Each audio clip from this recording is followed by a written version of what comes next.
Kotpad block अंतर्गत गिरला पंचायत चिता गाँ ठारे गोटे अभयानंद गोटे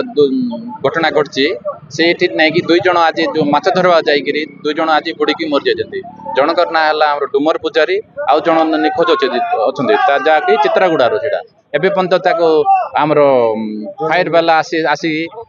खोजिले सीना गोटे लाश मिली आ गोटे लाश मिल पारनी जहाँ मिलना कि चित्रागुड़ार निवासीटा से पर्यंत तार लाश खोजिले सीना कौन मत पाई आनुमानिक गोटे बयस हम गोटे 50 वर्ष खंडे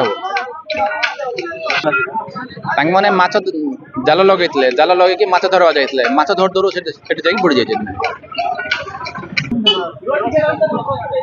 वर्षा हवा लगे ना कि बंधरे बहुत जन आसिक माछ धरुले सबू बाहर माछ धरते जाते एमाने भितर जाते माछ धरवाई जहाद्वारा कि बाहरी पारे ना जो जाल धरिक माछ धरुले भितर जावार लगी मृत्युवरण घटी आज खबर पाइबा सांगे सांगे तत्क्षणात बाहरलु कोटपाड़ दमकल केन्द्र रु आसिकी सांगे सांगे बोट ये जाकि खोजा खोजी कर 5 मिनट भितर जनकर लाश पाईगलु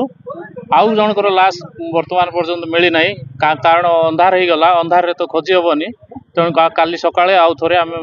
सर्च ऑपरेशन करूँ। बहुत पानी अच्छी पाखापाखि 30-40 फुट पानी अच्छी